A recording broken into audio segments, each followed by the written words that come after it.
This channel does not promote any violent, harmful, or illegal activities. All content provided by this channel is meant for an educational purpose only. Jayanta সিংয়ের কীর্তি শেষ নেই। এবার আরিয়াদহের বাহুবলীর প্রাসাদোপম বাড়ির খোঁজ পেল টিভি9 বাংলা। পুকুরের একাংশ বুঝিয়ে অট্টালিকা বানানোর অভিযোগ, সেই প্রাসাদে বসেই নাকি যত অপকর্ম চালাতো জয়ন্ত সিং। অভিযোগ এমনটাই। প্রাসাদোপম বাড়ি তৈরির টাকার উৎস কি, উঠছে প্রশ্ন। জয়ন্তর গ্রেপ্তারির পর থেকেই বাড়িতে ঝুলছে তালা। কোনো বৈধ প্ল্যান ছাড়াই বিলাসবহুল বাড়ি জয়ন্তে স্বীকার করলেন খোদ কামারহাটি পুরসভার চেয়ারম্যান গোপাল সাহা। জয়ন্ত কোনো প্ল্যানই জমা দেননি, টিভি9 বাংলাকে জানিয়েছেন গোপাল বাবু। এতদিন কি করছিল পুরসভা? প্ল্যান ছাড়া অট্টালিকা তৈরি হলো কিভাবে? জলাশয় বুঝে অট্টালিকা, এতদিন কিছুই জানতো না পুরসভা। জয়ন্তের অট্টালিকার ছবি প্রথম সামনে আনি আমরা, টিভি9 বাংলা। আরিয়াদহের জয়ন্ত সিংয়ের হোয়াইট হাউসে থাকা বিলাসবহুল গাড়ি ইতিমধ্যেই চর্চায়। জানা যাচ্ছে গাড়িটি জয়ন্ত সাগরেদ সৈকত মান্নার নামে রেজিস্টার্ড। 2022-এর 8ই জুলাই গাড়িটি রেজিস্টার্ড হয়। সৈকত জয়ন্তর অনুগামী। ইতিমধ্যেই তাকে গ্রেপ্তার করছে পুলিশ। সৈকত তালতলা স্পোর্টিং ক্লাবের সদস্য। ওই ক্লাবের ভেতরেই চোর সন্দেহে পেটানোর ভাইরাল ভিডিও কাণ্ডে গ্রেপ্তার করা হয় সৈকতকে। এবার খুন হয়ে যাওয়ার আশঙ্কা করছেন তৃণমূল সাংসদ সৌগত রায়। টিভি9 বাংলায় তার দাবি, মঙ্গলবার মধ্যরাতে হঠাৎই অজ্ঞাত পরিচয় একটি নম্বর থেকে ফোন আসে। জয়ন্তকে না ছাড়লে গুলি করে তার হুমকি দেওয়া হয়। যদিও এরপর থেকে ওই ফোন নম্বরে আর যোগাযোগ করতে পারেননি তিনি। ইতিমধ্যেই সোশ্যাল মিডিয়ায় জয়ন্ত এবং দলবলের সঙ্গে সৌগত, মদন সহ একাধিক তৃণমূল নেতার ছবি, ভিডিও ভাইরাল হয়েছে। বিপাকে পড়তেই এখন গুন্ডা নেতাদের থেকে দূরত্ব তৈরির চেষ্টা করছেন হেভিওয়েটরা, উঠছে প্রশ্ন। জয়ন্ত গ্যাংয়ের সন্ত্রাস ফুঁসছেন তৃণমূলের প্রাক্তন কাউন্সিলর। আতঙ্কে কামারহাটির প্রাক্তন কাউন্সিলর সুবীর বোস। ভয়ে সিটিয়ে কামারহাটি 15 নম্বর ওয়ার্ডের প্রাক্তন কাউন্সিলর দেবাশিস মহাপাত্র। অভিযোগ, সুবীর বোসের বাড়িতে হামলা চালিয়েছিল জয়ন্ত গ্যাংই। মুখ্যমন্ত্রী দায়িত্ব দিয়েছিলেন ফিরহাদকে, তাও সুরা হয়নি। দলের বিরুদ্ধেই টিভি9 বাংলায় বিস্ফোরক তৃণমূল নেতা। দলের পক্ষে খারাপ হচ্ছে দাবি দেবাশিস মহাপাত্রের।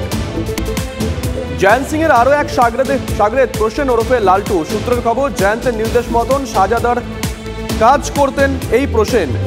জয়ন্তের সমান্তরাল প্রশাসনের হাতিয়ার ছিল প্রসেন। কাকে কোন পদ্ধতিতে সাজা দিতে হবে প্রসেনকে নির্দেশ দিত জয়ন্ত। কোন প্রমোটার কোথায় ফ্ল্যাট বানাচ্ছে, কার থেকে জমি কিনছে, সব নজরদারির দায়িত্ব ছিল এই লালটুর ওপরে।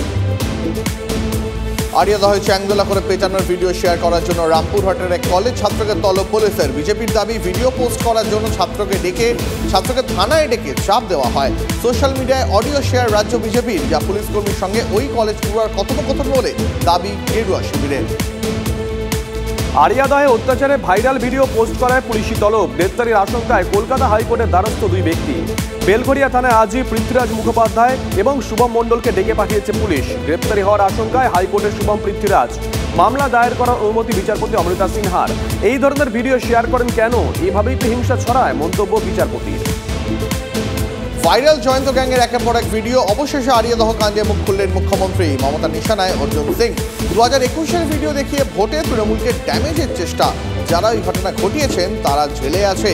যে সময়ের ঘটনা, তখন অর্জুন সিং সাংসদ ছিলেন। মন্তব্য মমতা বন্দ্যোপাধ্যায়ের। দিল্লিতে অমিত শাহের সঙ্গে বৈঠক শুভেন্দু অধিকারীর। কেন্দ্রীয় স্বরাষ্ট্রমন্ত্রীর সঙ্গে প্রায় 45 মিনিট বৈঠক করলেন রাজ্যের বিরোধী দলনেতা। লোকসভা ভোটের পর প্রথমবার অমিত শাহের সঙ্গে একান্তে বৈঠক করলেন শুভেন্দু অধিকারী। রাজ্যে ভোট পরবর্তী হিংসা সহ একাধিক বিষয়ে তাদের আলোচনা হয়েছে বলেই খবর। আরিয়াদহের ভাইরাল ভিডিও, জয়ন্ত সিং এবং জেসিবিদের নিয়েও আলোচনা হয়েছে বলে সূত্রের খবর। হাইকোর্ট চত্বরে করিডোরে আইনজীবীকে হুমকি দেওয়ার অভিযোগ। মামলা তুলে নিতে হুমকি আইনজীবী ও আইনজীবীর মা বাবাকে। ব্যক্তিগত জমিতে সরকারি জলের ট্যাঙ্ক বসানো নিয়ে মামলা তোলার হুমকি। অভিযুক্ত হিঙ্গলগঞ্জের যোগেশগঞ্জ পঞ্চায়েত উপপ্রধান, তৃণমূল নেতা। মামলা থেকে সরে দাঁড়ানোর জন্য চাপ দেওয়া হচ্ছে মামলাকারীর আইনজীবীকেও। অভিযুক্তদের হুমকিতে অসুস্থ হয়ে পড়েন মামলাকারী। পুলিশের অভিযোগ, মামলাকারী বিনয় কৃষ্ণের ছেলে। চিকিৎসক পড়ুয়াদের আন্দোলনে অবশেষে টনক নড়ল স্বাস্থ্য ভবনের। ডিএনএ হোমিওপ্যাথি কলেজের উন্নয়নে 44 লক্ষ টাকা বরাদ্দ। হোস্টেলের বেহাল দশা নিয়ে বিক্ষোভ। সোমবার অধ্যক্ষের ঘরের সামনে অবস্থান বিক্ষোভ করে চিকিৎসক পড়ুয়ারা। এরপরেই হোস্টেলের উন্নয়নে বরাদ্দ হল অর্থ। বরাদ্দ অর্থের বিজ্ঞপ্তিতেই হোস্টেলের বেহাল দশার কথা স্বীকার। মালদায় তৃণমূল নেতার দাদাগিরির অভিযোগ। তোলার টাকা না পেয়ে বেসরকারি বিএড কলেজের গেটে তালা ঝোলানোর অভিযোগ। কাঠগড়ায় তৃণমূল নেতা নাসির আহমেদ ওরফে ভাস্কর। পরে পুলিশ গিয়ে তালা খোলে। তৃণমূল নেতার বিরুদ্ধে হুমকির অভিযোগ। আতঙ্কে বিএড কলেজ কর্তৃপক্ষ। ঘটনার তদন্ত শুরু করেছে পুলিশ প্রশাসন। অভিযুক্ত নেতার খোঁজে জারি হয়েছে তল্লাশি। তৃণমূলের কেউ নন, এবার কাটমানি চায় অভিযুক্ত পঞ্চায়েত সহায়ক। অভিযোগ, কাটমানি না দেওয়ায় কন্যাশ্রী থেকে বঞ্চিত ছাত্রী। রতুয়ার বোমপাল গ্রামের একাদশ শ্রেণীর ছাত্রী কন্যাশ্রী থেকে বঞ্চিত। ছাত্রী সুলতানা পারভিন অভিযোগ করেছেন বিডিও ডিএম এসডিওকে অভিযোগও করেছেন তিনি। পঞ্চায়েত সহায়কের বিরুদ্ধে তদন্ত শুরু করেছে বিডিও। অভিযোগ কাটমানি না পেয়ে সুলতানার ফর্মে বিবাহিত লিখে দেওয়া হয়। সুলতানার দাবি তিনি অবিবাহিত। বিবাহিত লেখেন পঞ্চায়েত সহায়ক। বিবাহিত লিখে দেওয়ায় কন্যাশ্রী এবং রূপশ্রী থেকে বঞ্চিত সুলতানা। বিডিও রাকেশ টোপ্পা জানান অভিযোগের তদন্ত ইতিমধ্যেই শুরু হয়েছে। অভিযুক্ত পঞ্চায়েত সদস্য কোনো মন্তব্য করতে রাজি হননি। ছেলেধরার সন্দেহে এক ব্যক্তিকে মারধর করার অভিযোগ তৃণমূল নেতার বিরুদ্ধে। সাইয়াচি এলাকায় বোনের জন্য ছেলে দেখতে যান ভাঙড় 2 নম্বর ব্লকের বানিয়ারার বাসিন্দা মহিবুল মোল্লা। রাস্তার পাশে একটি গাছের তলায় বিশ্রাম নিচ্ছিলেন তিনি। হঠাৎই ছেলেধরার সন্দেহে তার উপর চড়াও হন বেশ কয়েকজন। ঘটনাস্থলে পৌঁছে ব্যক্তিকে চড় মারেন তৃণমূলের বুথ সভাপতি Sheikh Habib. Video viral social মিডিয়ায়। ভিডিওর সত্যতা অবশ্য যাচাই করেনি TV9 বাংলা। ধোলাহাটে পুলিশে হেফাজতে মারধরের অভিযোগ, পরে মৃত্যু। জামিন নিশ্চিত করতে পুলিশকে 1,75,000 টাকা দিতে হয়েছে। হাইকোর্টে বিস্ফোরক দাবি নিহতের পরিবারের। যুবককে থানায় ইলেকট্রিক শক দেওয়া হয়েছিল, অভিযোগ নিহতের পরিবারের। আগে থেকে অসুস্থ ছিল ওই যুবক। আদালতের দাবি রাজ্যের কাকদ্বীপ হাসপাতালের 4 জুলাইয়ের ভিডিও ফুটেজ সংরক্ষণের নির্দেশ। হাসপাতালকে নির্দেশ দিল কলকাতা হাইকোর্ট। প্রাথমিক নিয়োগ দুর্নীতি মামলায় ওএমআর শিট উদ্ধার করতে মরিয়া সিবিআই। 3 দিন ধরে একই বেসরকারি সংস্থায় টানা তল্লাশিতে বাজেয়াপ্ত 2টি সার্ভার। ফরেনসিক বিশেষজ্ঞদের সঙ্গে নিয়েই তল্লাশি সিবিআই এর। এবার দলের বিরুদ্ধে ক্ষোভের সুর মন্ত্রী সিদ্দিকুল্লাহ চৌধুরীর গলায়। 21শে জুলাইয়ের সভায় যাওয়ার বাস কম পাওয়ায় ক্ষোভ। বেছে বেছে নেতা ঘনিষ্ঠরাই বেশি বাস পান, মন্তব্য সিদ্দিকুল্লাহ চৌধুরীর। বর্ধমানের সভায় দলের একাংশের বিরুদ্ধে পক্ষপাতের অভিযোগ। বিষয়টিকে গুরুত্বই দিলেন না একই মঞ্চে থাকা মন্ত্রী অরূপ বিশ্বাস। আইসিডিএস সেন্টারে খিচুড়িতে টিকটিকি ঘটনায় রীতিমতন চাঞ্চল্য ছড়িয়েছে মুর্শিদাবাদের ফারাক্কা ব্লকে নয়নসুখ পঞ্চায়েতের অন্তর্গত দুর্গাপুর এলাকায়। নয়নসুখ শ্রীমন্ত পাল প্রাথমিক বিদ্যালয়ের শিশুদের জন্য নিয়ে আসা খিচুড়িতে টিকটিকি। একজন শিশু বাড়িতে খিচুড়ি নিয়ে গিয়ে টিকটিকি দেখতে পায়। খবর পেয়ে তড়িঘড়ি ঘটনাস্থলে পৌঁছিয়েছেন ফারাক্কার সিডিপিও এবং স্বাস্থ্যকর্মীরা। পুরো ঘটনা তদন্ত করে দেখছে জেলা প্রশাসন। হাবড়া যশোর সংলগ্ন এলাকায় যানজটের সমস্যা দীর্ঘদিনের, অবশেষে সমস্যার সমাধানে তৎপর পুরসভা। চলল বুলডোজার। রাস্তার দুপাশে সরকারি জমি জবরদখল করে কংক্রিট দিয়ে বাঁধানোর অভিযোগ। আজ রাস্তার দুধারের অস্থায়ী দোকান উচ্ছেদ অভিযান প্রশাসনের। আগেই হকারদের উচ্ছেদ অভিযানের নোটিশ দেওয়া হয়েছিল, এরপরেই আজ অ্যাকশনে প্রশাসন। জবরদখলে জেরবা ধূপগুড়ি সুপারমার্কেট। অভিযোগ মুখ্যমন্ত্রীর হুঁশিয়ারিতেও উচ্ছেদে প্রশাসন উদাসীন। পাইকারি সরকারি কিষাণ মান্ডির বেশিরভাগ জায়গা দখলের অভিযোগ। জায়গা না পেয়ে বাজারে আসতেই পারেন না কৃষকরা। দখল নিয়ে এসডিওকে স্মারকলিপি বামেদের। ফের ছাত্র বিক্ষোভের জেরে ভেস্তে গেল বর্ধমান বিশ্ববিদ্যালয়ের এক্সিকিউটিভ কাউন্সিলের বৈঠক। তৃণমূল ছাত্র পরিষদ, বিশ্ববিদ্যালয় কর্মচারী সমিতি এবং ওয়েব কুপার যৌথ বিক্ষোভে স্থগিত হয়ে গেল বর্ধমান বিশ্ববিদ্যালয়ের ইসি বৈঠক। বৃহস্পতিবার বর্ধমান বিশ্ববিদ্যালয়ের রাজবাটি ক্যাম্পাসে এই বৈঠক হওয়ার কথা ছিল, কিন্তু সকাল থেকেই শুরু হয় বিক্ষোভ।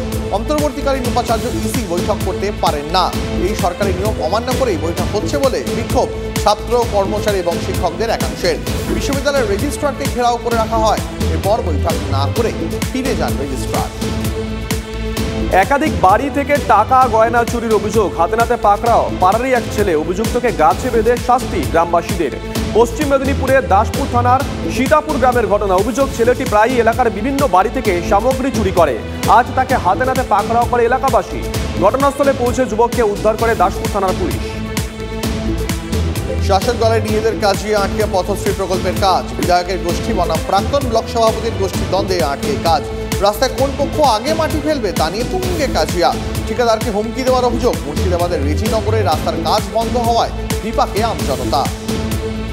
নিম্নমানের সামগ্রী দিয়ে পথশ্রীর রাস্তা তৈরির অভিযোগ। প্রতিবাদে আরামবাগের আরান্ডির মেহেদি চকে রাস্তার কাজ বন্ধ করলেন এলাকাবাসী। অভিযোগ কাজ শুরুর কয়েকদিন পরই রাস্তায় দেখা দেয় ফাটল। অভিযোগ অস্বীকার পঞ্চায়েত প্রধানের।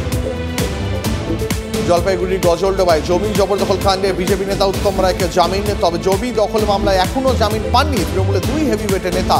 জানিয়ে শুরু হয়ে গিয়েছে শাসক বিরোধী তরজা। মিথ্যে মামলায় ফাঁসানো হয়েছে দাবি বিজেপি। মুম্বাই বিএমডব্লিউ কাণ্ডে চাঞ্চল্যকর তথ্য। ঘটনার দিন গাড়ি চালানোর আগে পাবে বসে মদ্যপান করেছিলেন মিহির। মদ্যপানের জন্য বয়স বাড়িয়ে দেখিয়েছিল সে। ব্যবহার করেছিল ভুয়ো পরিচয়পত্র। ভোরে বাড়ি থেকে বাড়ি ফেরার সময় ড্রাইভারকে পাশের সিটে বসে নিজেই গাড়ি চালাচ্ছিলেন মিহির। দুর্ঘটনার পর প্রেমিকাকে 40 বার ফোন করে মিহির, দাবি পুলিশের। নিট ইউজি প্রশ্ন ফাঁস হয়েছে, তবে তা একেবারেই স্থানীয় স্তরে, সমাজ মাধ্যমে তা ছড়িয়ে পড়েনি। সুপ্রিম কোর্টের রিপোর্ট পেশ সিবিআই এর। ইতিমধ্যে প্রশ্ন বিক্রির অভিযোগে বেশ কয়েকজনকে গ্রেপ্তার করেছে সিবিআই। এই মামলায় আগেই শীর্ষ আদালতে হলফনামা জমা করেছে কেন্দ্র ও ন্যাশনাল টেস্টিং এজেন্সি বা এনটিএ। এবার শীর্ষ আদালতের রিপোর্ট পেশ কেন্দ্রীয় তদন্তকারী সংস্থার। নিটে বড় মাপের দুর্নীতি হয়নি, ফের পরীক্ষার প্রশ্নই নেই, সুপ্রিম কোর্টে হলফনামা কেন্দ্রের। জুলাই মাসের তৃতীয় সপ্তাহে হবে বাতিল হওয়া নিট পরীক্ষার কাউন্সেলিং, জানিয়েছে কেন্দ্র।